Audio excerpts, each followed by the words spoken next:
बिस्मिल्लाहिर्रहमानिर्रहीम। This is Murtaza Qaid from the platform of IQ school of finance. आज की इस वीडियो में हम CFAP 1 that is advance accounting and financial reporting के आईकेप के दिसंबर 2017 विंटर 2017 के अटेम्प्ट का क्वेश्चन नंबर 5 सॉल्व करेंगे। तो क्वेश्चन नंबर 5 पर आता है।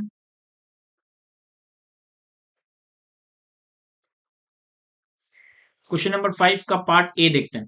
सवाल को रीड करने से पहले मैं सवाल की रिक्वायरमेंट रीड करता हूं। तो सवाल की रिक्वायरमेंट में हमसे कहता है कि determine the revised amount of profit before tax, total asset and total liabilities after incorporating the above adjustments if any. तो हमारे पास सवाल में प्रॉफिट बिफोर टैक्स, एसेट और लायबिलिटीज का नंबर और कुछ इश्यूज दिए हुए हैं। इनको इनकॉर्पोरेट करके हमें revise number of profit, asset और लायबिलिटीज कैलकुलेट करना है। अगर मैं सवाल की इन्फॉर्मेशन देखूं तो कहता है कि Faraz is a chartered accountant and employed as a finance manager of Gladiator Limited. He has recently returned after a long medical leave and has provided with a draft financial statement for the year ended 30th June 2017. 30 June 2017 हमारा year end है. Following figures are reflected in the draft financial statements: profit before tax, total asset and total liabilities. While reviewing the financial statement, he noted the following issues. तो हमारे पास चार issues available है और PBT, asset और liability का number available है। तो पहले इन नंबर को मैं अपने आंसर शीट पे कॉपी कर लेता हूँ, फिर मैं एक एक एडजस्टमेंट को रीड करता जाऊंगा और अकॉर्डिंगली उसे हम इनकॉर्पोरेट कर रहे होंगे। तो हमारे पास प्रॉफिट बिफोर टैक्स, एसेट्स और लायबिलिटीज का नंबर अवेलेबल है और ये नंबर हमारे पास अवेलेबल है एज एट 30 जून 2017।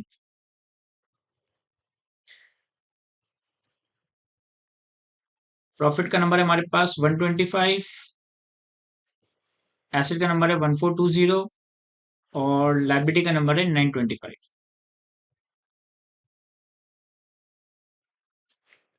ठीक है, अब हम एक एक एडजस्टमेंट को अकॉर्डिंगली रीड करते जाएंगे और सॉल्व करते जाएंगे। Adjustment number 1, while reviewing the financial statement, following noted issues are identified.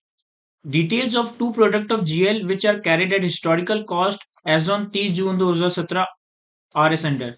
दो प्रोडक्ट है, प्रोडक्ट ए, प्रोडक्ट बी, इनकी इन्फॉर्मेशन दी हुई है।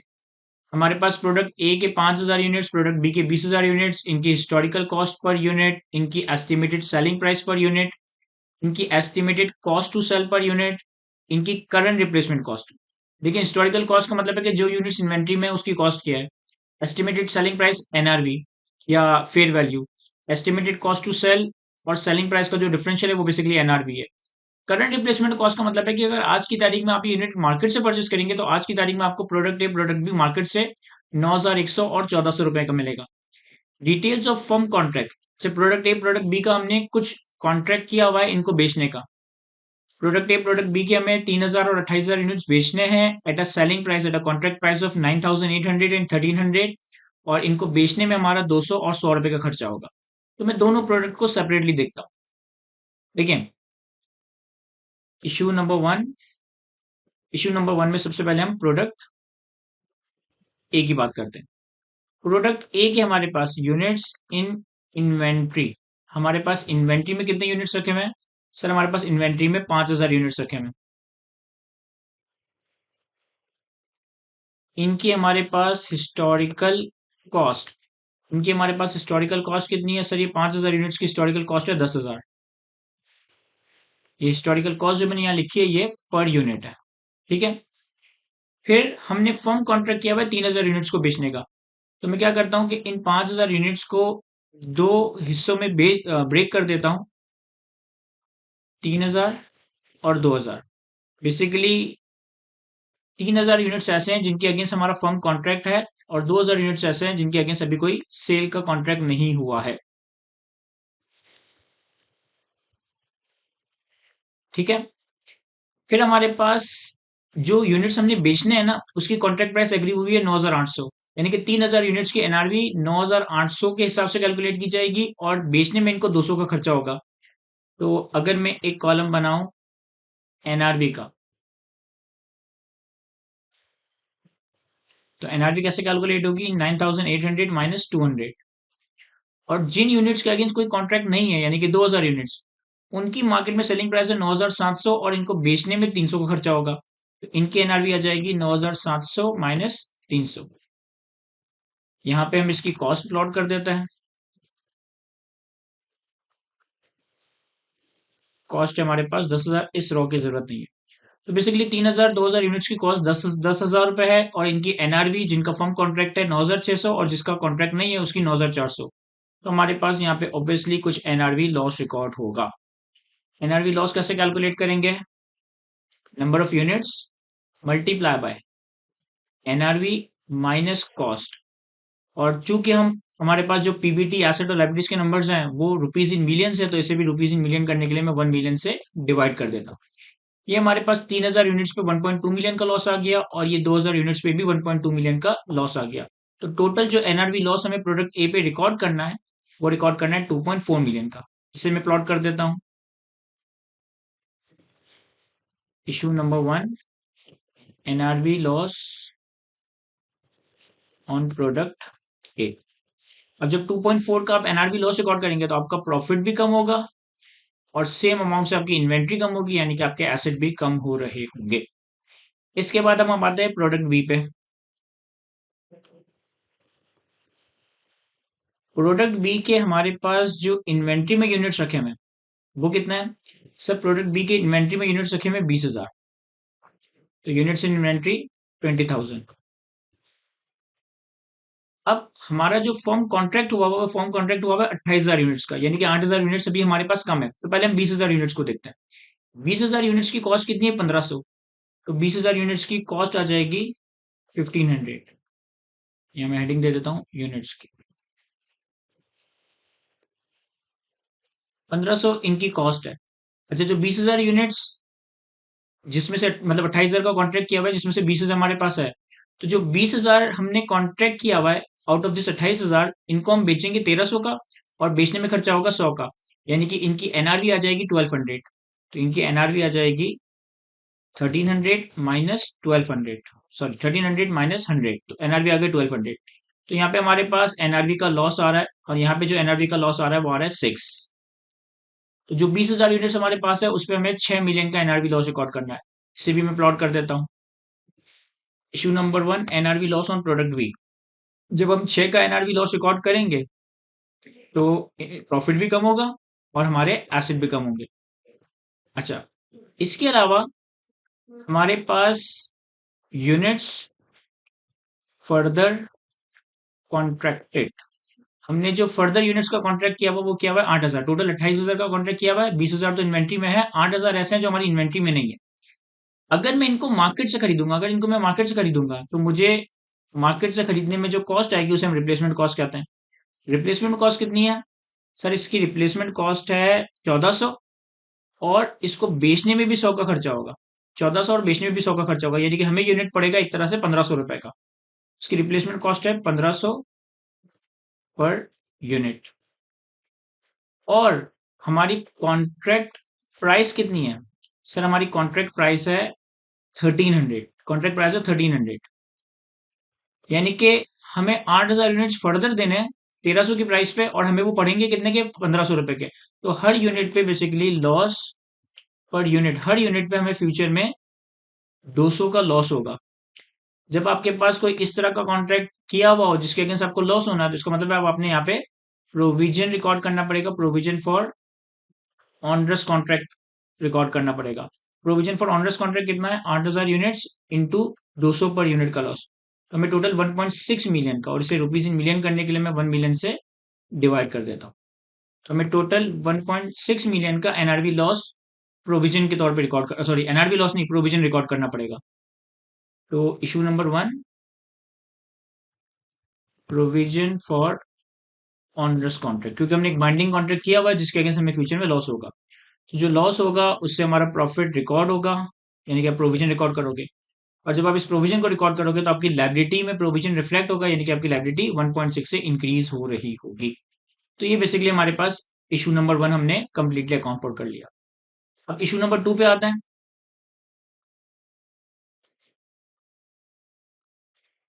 इसे मैं हाइड कर देता हूं ताकि सारी चीजें आपके पास एक ही स्क्रीन पे नजर आ रही हो। इशू नंबर 2, इशू नंबर 2 में कहता है a government loan of 50 million was received on 1 July 2016। साल के पहले दिन हमने गवर्नमेंट से 50 मिलियन का लोन लिया। The loan carry interest at 6% per annum payable annually, and principal is repayable on principal is repayable on 30 June 2021। कह रहा है ये लोन 1 जुलाई 2016 पे लिया गया है, 6% का इस पे इंटरेस्ट है और 30 जून 2021 यानी कि 2017, 18, 19, 20, 21 5 साल का ये लोन है। The loan was granted on certain condition which has been met on 1 July 2016। हमारे पास इस गवर्नमेंट लोन की कुछ कंडीशन थी जो हमने सारी की सारी डे वन पे मीट कर ली है। The loan was not designated as measured at fair value through profit and loss initial recognition. कह रहे इस लोन को हमने fair value through P N L category में नहीं रखा, यानी कि अमोटाइज कॉस्ट पे रखा है।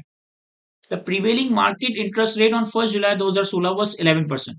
जिस वक्त आपने गवर्नमेंट से ये लोन लिया है उस वक्त मार्केट इंटरेस्ट रेट 11% है, जबकि गवर्नमेंट ने आपको लोन 6% पे दिया है। तो ये बेसिकली गवर्नमेंट की तरफ से कंसेशनल लोन है।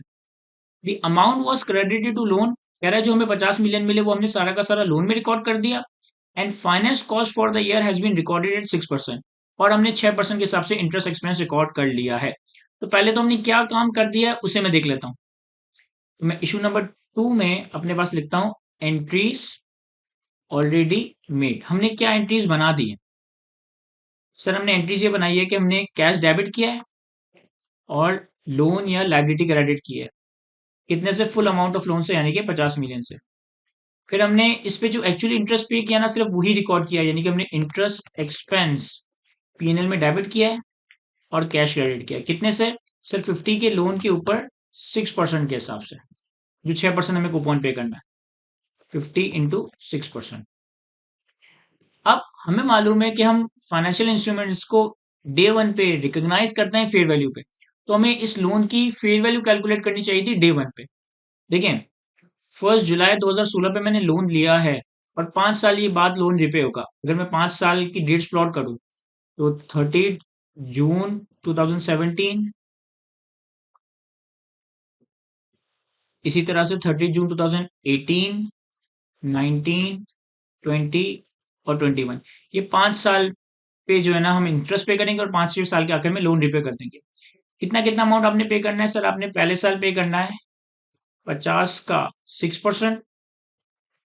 5वें साल में आपने 50 का 6% के हिसाब से इंटरेस्ट पे करना है और 5वें साल में आपने 50 की लोन रिपेमेंट भी करनी होगी, तो +50। यानी कि शुरू के 4 सालों में 3 के आउटफ्लो होंगे और 5वें साल में 53 का आउटफ्लो होगा। अब हमें क्या करना चाहिए? सर हमें इसकी प्रेजेंट वैल्यू कैलकुलेट करनी चाहिए using the market interest rate. तो हमारे पास लाइबिलिटी की फेयर वैल्यू डे वन पे आ जाएगी। तो अब इसकी प्रेजेंट वैल्यू हम कैसे कैलकुलेट करेंगे? 3 / 1 + 11% raise to the power 1।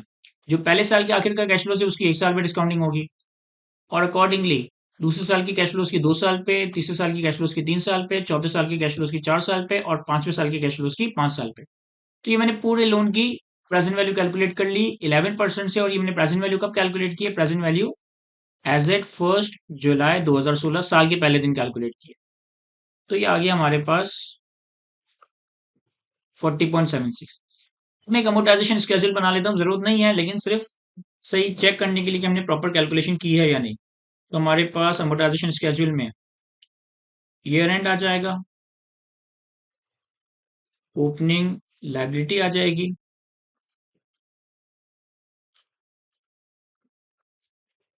Interest आ जाएगा, कूपन आ जाएगा और क्लोजिंग आ जाएगा। अगर मैं इसको प्लॉट करूं तो हमारा लोन स्टार्ट होने चाहिए था 40.76 से। इंटरेस्ट इस पे कैलकुलेट होगा 11% से। कूपन इस पे होगा 3 का पर एनम। तो हमारे पास पहले साल का क्लोजिंग। अगर मैंने प्रेजेंट वैल्यू सही की है तो हमारे पास ये 5वें साल के आखिर में 50 मिलियन बनना चाहिए कि हमारे पास 5 साल के आखिर में 50 मिलियन बन रहा है। अब हमने एंट्री बना दी है कि हमने लोन सारा का सारा रिकॉर्ड कर लिया 50 मिलियन पे और जो इंटरेस्ट एक्चुअली पे किया है वो ही रिकॉर्ड किया है। मैं ये देखता हूँ कि entries that should be made, क्या एंट्रीज बननी चाहिए थी? सर एंट्री ये बननी चाहिए थी कि डे वन पे जब आपको 50 मिलियन रिसीव हुए ना तो आपको लोन को रिकॉर्ड करना था फेयर वैल्यू पे। और लोन की फेयर वैल्यू कितनी है? 40.76। बाकी जो डिफरेंशियल आ रहा है ये basically gain on initial recognition है, जो कि पीएनएल पे रिकॉर्ड होगा, या इसको आप गवर्नमेंट ग्रांट इनकम भी कह सकते हैं क्योंकि गवर्नमेंट ने आपको कंसेशनल लोन दिया। 9.24 से हमें डे वन पे इनकम रिकॉर्ड करनी चाहिए थी। फिर हमें ये करना चाहिए था कि साल के आखिर में इंटरेस्ट एक्सपेंस रिकॉर्ड करना चाहिए था अपने पीएनएल में as per the amortisation schedule. Amortisation schedule के हिसाब से पहले साल के आखिर में इंटरेस्ट बन रहा है 4.48। जो इंटरेस्ट हमें पे करना है वो हमारा क्रेडिट हो जाएगा 3, और डिफरेंशियल अमाउंट से हमारा लोन इंक्रीज हो जाएगा, तभी तो वर्क के साथ साथ 40 का अमाउंट इंक्रीज होके 50 बनेगा। तो ये एंट्रीज हमारी बननी चाहिए थी, ये एंट्रीज हमने बना दी है। तो अब हम देखते हैं कि रेक्टिफिकेशन एंट्रीज क्या होंगी।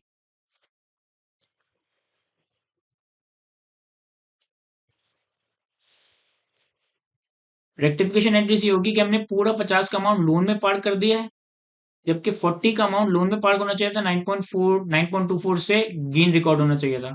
तो मैं लोन डेबिट कर देता हूँ और gain on initial recognition PNL में क्रेडिट कर देता हूँ। कितनी अमाउंट से? 9.24 से।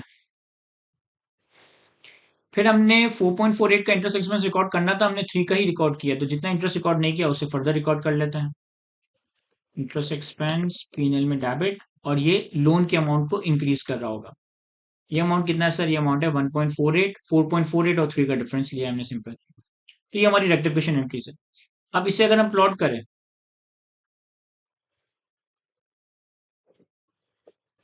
Issue number 2, gain on initial recognition. Sir जब हम गेन रिकॉर्ड करेंगे 9.24 का, तो हमारा प्रॉफिट बढ़ेगा और हमारी लायबिलिटी कम होगी, क्योंकि हम लोन डेबिट कर रहे हैं और गेन क्रेडिट कर रहे हैं, तो प्रॉफिट बढ़ गया, लायबिलिटी कम हो गई। और जब हम इंटरेस्ट एक्सपेंस रिकॉर्ड करके लायबिलिटी को रिकॉर्ड करेंगे, तो हमारे पास क्या होगा इसका इम्पैक्ट? Interest expense. सर जो इंटरेस्ट रिकॉर्ड करेंगे इससे हमारा प्रॉफिट कम होगा, तो 1.48 से हमारा प्रॉफिट कम होगा, और हमारी लायबिलिटी 1.48 से इंक्रीज हो रही होगी। लायबिलिटी इंक्रीज होगी तो इसे मैं पॉजिटिव कर देता हूँ। तो ये हमारी एडजस्टमेंट नंबर 2 कंप्लीट हो गई। इसे दोबारा हाइड कर देते हैं ताकि एडजस्टमेंट नंबर 3 सॉल्व करें।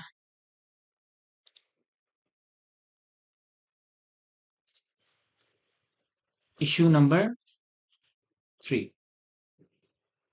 इश्यू नंबर 3 में कहता है, ऑन 1 जनवरी 2017 यानी कि साल के मिड में, company entered into a contract for the sale of plant to Tahir for ₹100 million, when the carrying value and the remaining useful life of the plant were 80 million and 10 years respectively. Though the plant is still in the use of GL, it was immediately derecognized from the books. Under the terms of agreement, GL has option to repurchase the plant by 31st December 2018 at 123.21 million. कह रहा है 1 जनवरी 2017 पे हमारे पास एक plant आ रहा था जिसकी carrying value थी 100, सॉरी हमारे पास एक प्लांट आ रहा था जिसकी कैरिंग वैल्यू 80, यूजफुल लाइफ है 10, इसको हमने 100 का बेच दिया और हमने इस प्लांट को डीरिकॉग्नाइज कर दिया। कह रहा है प्लांट अभी भी हमारे यूज में है और हमारे पास ये राइट है, हमारे पास ये ऑप्शन है कि हम इसे 2 साल के बाद 123.21 का परचेज कर सकते हैं। यानी कि एक्चुअली आपने ये प्लांट बेचा ही नहीं है, एक्चुअली आपने ये 100 मिलियन का लोन लिया है जिसके अगेंस्ट 2 साल के बाद आपको 123.21 पे करने पड़ेंगे। अब यहाँ देखिएगा सर, पहले मैं देखता हूं एंट्री ऑलरेडी मेड, हमने क्या एंट्री बना दी है? सर हमने एंट्री बनाई है कैश डेबिट 100 से, property plant and equipment credit 80 से, और गेन क्रेडिट 20 से। ये हमने एंट्री बना दी है। सर एंट्री बननी क्या चाहिए थी? Entry that should be made. Sir entry बननी ये चाहिए थी कि हमने जो ये पैसा रिसीव किया ये हमें फुल अमाउंट पे as a loan as a liability record करना चाहिए था। ठीक है, जब आप इस अमाउंट को as a loan as a liability record करोगे यानी कि ईयर एंड पे आप अपने प्रॉपर्टी प्लांट एंड इक्विपमेंट पे डेप्रिसिएशन एक्सपेंस भी रिकॉर्ड करोगे। डेप्रिसिएशन एक्सपेंस कितना होगा? 80 की कैरिंग वैल्यू है, 10 साल की यूजफुल लाइफ है, और ये ट्रांजेक्शन हो रही है 1 जनवरी 17 पे, तो 1 जनवरी 17 से 30 जून 17 तक 6 महीने का डेप्रिसिएशन। तो इतनी अमाउंट से हमें डेप्रिसिएशन रिकॉर्ड करके पीबी को क्रेडिट करना चाहिए था, पीबी को डी रिकॉग्नाइज करना ही नहीं चाहिए था, बस डेप्रिसिएशन रिकॉर्ड होगा 6 महीने का। और जो हमारी लाइबिलिटी है उस पर हमें इंटरेस्ट एक्सपेंस रिकॉर्ड करके अपनी लाइबिलिटी को इंक्रीज करना चाहिए था। अच्छा, इंटरेस्ट रिकॉर्ड करने के लिए हमें आईआरआर कैलकुलेट करना पड़ेगा, तो आईआरआर देखिए मैं कैसे कैलकुलेट कर रहा हूँ। 1 जनवरी 2017 पे हमने ये लोन लिया है, पहले साल का आखिर है 31 दिसंबर 2017, दूसरे साल का आखिर है 31 दिसंबर 2018। डे वन पे हमें कितने मिले सर? डे वन पे हमें 100 मिले। पहले साल के आखिर में हमें कुछ नहीं पे करना, और दूसरे साल के आखिर में हम कितना पे कर रहे होंगे? 123.21 पे कर रहे होंगे। 123.21। तो अगर मैं आईआरआर कैलकुलेट करूं, तो आईआरआर आ जाएगा हमारे पास 11%। यानी कि जो इंटरेस्ट रिकॉर्ड होगा इस लोन पे, वो रिकॉर्ड होगा 100 इंटू 11% इंटू 6/12। 6 महीने का इंटरेस्ट, क्योंकि 1 जनवरी 2017 पे ये ट्रांजेक्शन की गई है, तो 1 जनवरी 2017 से 30 जून 2017 तक 6 महीने। तो बेसिकली ये एंट्रीज बन चुकी हैं, ये बननी चाहिए थी। रेक्टिफिकेशन एंट्रीज देखते हैं।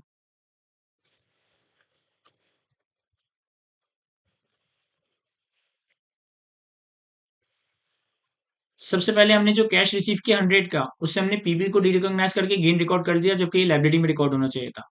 तो पीबी को हम दोबारा से रिकॉर्ड कर लेंगे, गेन को हम रिवर्स कर देंगे, और लाइब्रेरी को 100 पे रिकॉर्ड कर रहे होंगे।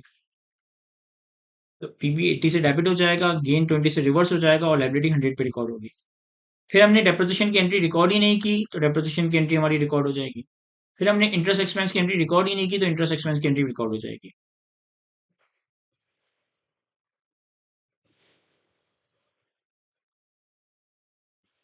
ठीक है, तो ये रेक्टिफिकेशन एंट्रीज, इनको हम प्लॉट करते हैं।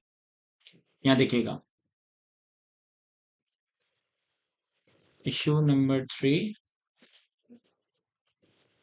सबसे पहले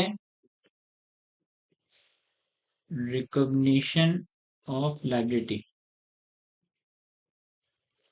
जब आप लाइबिलिटी को रिकॉग्नाइज करोगे, तो आपने जो एसिड डी रिकॉग्नाइज कर दिया है, एसिड डेबिट हो रहा है 80 से। मैं एसिड के कॉलम में 80 से एसिड को इंक्रीज कर देता हूँ। जो गेन आपने रिकॉर्ड किया था 20 का, उसे हम रिवर्स कर रहे हैं, तो गेन जब हम रिवर्स करेंगे तो हमारा प्रॉफिट 20 से कम हो जाएगा, और हमारे पास लाइब्रेरी रिकॉर्ड होगी। लाइब्रेरी रिकॉर्ड होगी 100 से, तो 100 से हमारी लाइब्रेरीज बढ़ जाएगी। फिर डेप्रिसिएशन रिकॉर्ड करेंगे, तो डेप्रिसिएशन रिकॉर्ड करने की वजह से हमारा प्रॉफिट कम होगा, और हमारा एसिड भी कम होगा। फिर हम इंटरेस्ट रिकॉर्ड करेंगे अपनी लाइबिलिटी पे। इंटरेस्ट रिकॉर्ड करने से भी हमारा प्रॉफिट कम होगा 5.5 से, और हमारी लाइबिलिटीज इंक्रीज होगी। 5.5 से हमारी लाइबिलिटी इंक्रीज होगी। तो ये एडजस्टमेंट नंबर 3 का जो इम्पैक्ट था हमारे प्रॉफिट पे, एसेट पे, लाइबिलिटीज पे, वो भी हमने इनकॉर्पोरेट कर लिया। अगेन मैं इसको भी हाइड कर देता हूँ। लास्ट है हमारे pass issue number 4। Issue number 4 को रीड करता है। कहता है, एज एट 30 जून 2017, साल के आखिरी दिन, dismantling costs relating to the plant has increased from initial estimate of 30 million to 40 million. Further, the fair value of the plant on that date was assessed to be 112 million net of dismantling cost. No accounting entries has been made in respect of dismantling liability and the revaluation of the plant. कह रहे 30 June 2017 पे हमारा जो dismantling का original estimate था 30 का, वो 30 से बढ़कर 40 हो गया, और प्लांट की फेयर वैल्यू साल के आखिरी दिन 112 मिलियन है। इसमें डिसमेंटलिंग का इम्पैक्ट नहीं है। हमने एसेट को फेयर वैल्यू पे नहीं लेकर आए, हमने प्रोविजन की रीमेजरमेंट को इनकॉर्पोरेट नहीं किया। The plant has a useful life of 5 years when it was purchased on 1st July 2015. The carrying value of the plant and the related revaluation surplus included in the financial statements are 135.4 million after depreciation for the year ended 30 June 2017, and 3.15 million after transferring incremental depreciation for the year ended 30 June 2017 respectively. Applicable discount rate is 8% per annum. अब यहाँ देखिएगा, पहले मैं 30 June 2017 पे asset, provision और revaluation का जो number है वो देख लेता हूं, और फिर अकॉर्डिंगली इस फेयर वैल्यूएशन और रीमेजरमेंट ऑफ प्रोविजन के एडजस्टमेंट को देखेंगे। सर हमारे पास property plant and equipment, provision for dismantling cost, और रिवैल्यूएशन सरप्लस।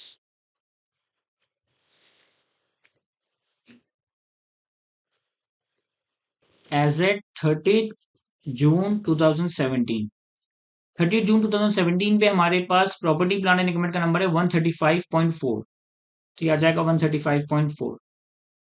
30 जून 2017 पे हमारे पास रिवैल्यूएशन सरप्लस है 3.15, तो ये आ जाएगा 3.15। और 30 जून 2017 पे प्रोविजन का नंबर कितना है वो यहाँ दिया हुआ नहीं है डायरेक्टली, लेकिन इनडायरेक्टली दिया हुआ है। देखिए, अगर आपने 1 जुलाई 2015 पे खरीदा है और इसकी ओरिजिनली लाइफ थी 5 साल, 30 जून 2017 पे आप हो और ओरिजिनल एस्टिमेट था 30, तो 1 जुलाई 2015 से 30 जून 2016 1 साल, 30 जून 2017 2 साल, 2 साल गुजर चुके हैं। यानी कि 5 साल की लाइफ में से 2 साल गुजर चुके, तो 3 साल की लाइफ रह गई है। तो इसका मतलब है कि 30 जून 2017 पे अगर आपको ये देखना है कि आपकी बुक्स में कितना प्रोविजन रिकॉर्डेड है, तो आप 30 के अमाउंट की डिस्काउंटिंग करें 8% के रेट पे, रेज टू द पावर 3। मैं क्या कर रहा हूँ, टोटल 5 साल की लाइफ में से 2 साल गुजर चुके हैं, तो हम दूसरे साल के आखिर में है, और अब हमें ओरिजिनल एस्टिमेट के हिसाब से 3 साल के बाद 30 मिलियन पे करना है। 8% का डिस्काउंट रेट इस्तेमाल किया गया, तो मैं 30 मिलियन की 3 सालों पे डिस्काउंटिंग कर देता हूँ 8% के रेट से। इतना प्रोविजन हमारी बुक्स में रिकॉर्डेड है। ये नंबर्स वो हैं जो कि 30 जून 2017 पे रिकॉर्डेड है। अब रिवाइज्ड एस्टिमेट के हिसाब से, रिवाइज्ड एस्टिमेट के हिसाब से जो हमारा प्रोविजन है, प्रोविजन फॉर डिसमेंटलिंग कॉस्ट, वो कितना होना चाहिए? कह रहा है प्रोविजन का नंबर 30 से बढ़कर 40 हो गया, तो 40 मिलियन को ही आप 8% पे 3 सालों के लिए डिस्काउंट कर दें। 40 divided by 1 + 8% is to the power 3। तो आपके पास 30 जून 2017 पे प्रोविजन की अपडेटेड अमाउंट आ जाएगी, आगे 31.75। अच्छा, हमारे पास 30 जून 2017 पे फेयर वैल्यू, अगर हमें एसेट की फेयर वैल्यू देखनी हो कि एसेट की फेयर वैल्यू कितनी है, सर 30 जून 2017 पे एसेट की फेयर वैल्यू है 112 मिलियन। तो ये आ गया हमारे पास, जो कि सवाल में गिवन है 112 मिलियन। लेकिन ये 112 के आगे इन्होंने लिखा था कि ये नेट ऑफ डिसमेंटलिंग कॉस्ट है, इसमें डिसमेंटलिंग कॉस्ट का इम्पैक्ट नहीं है।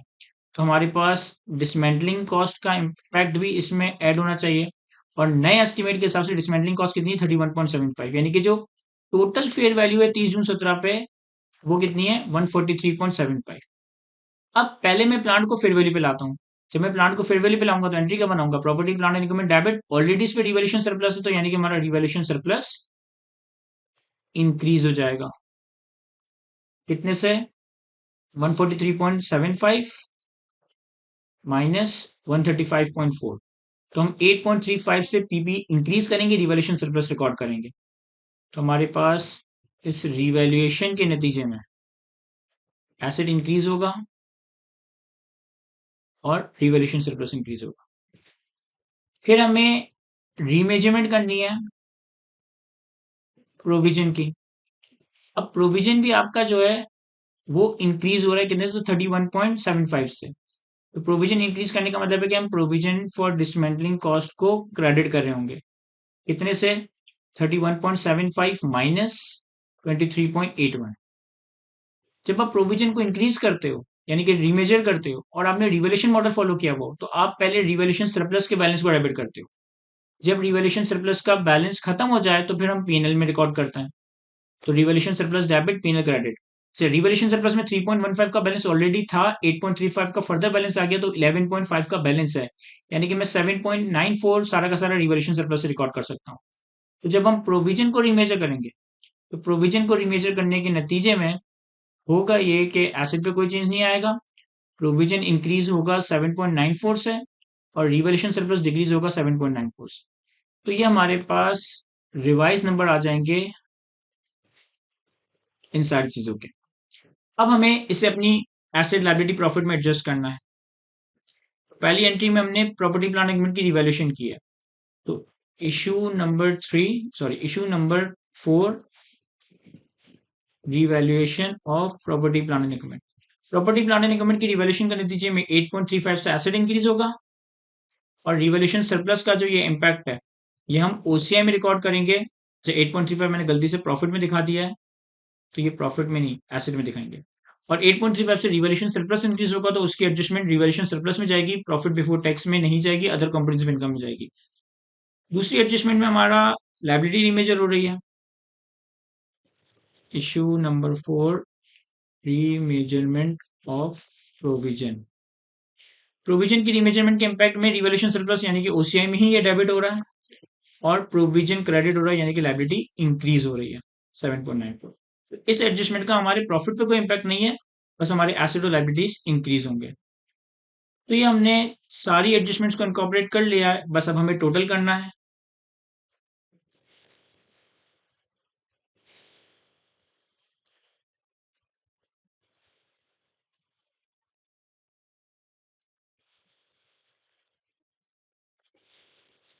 तो ये हमारे पास रिवाइज अमाउंट आ गई प्रॉफिट की, एसेट की और लायबिलिटीज की। तो यहाँ तक हमारे ये सवाल कंप्लीट होता है। आई होप कि मैं आपको अच्छे से एक्सप्लेन कर सका हूँ। आज की इस लेक्चर को यहीं तक रखते हैं। Thank you, Allah Hafiz.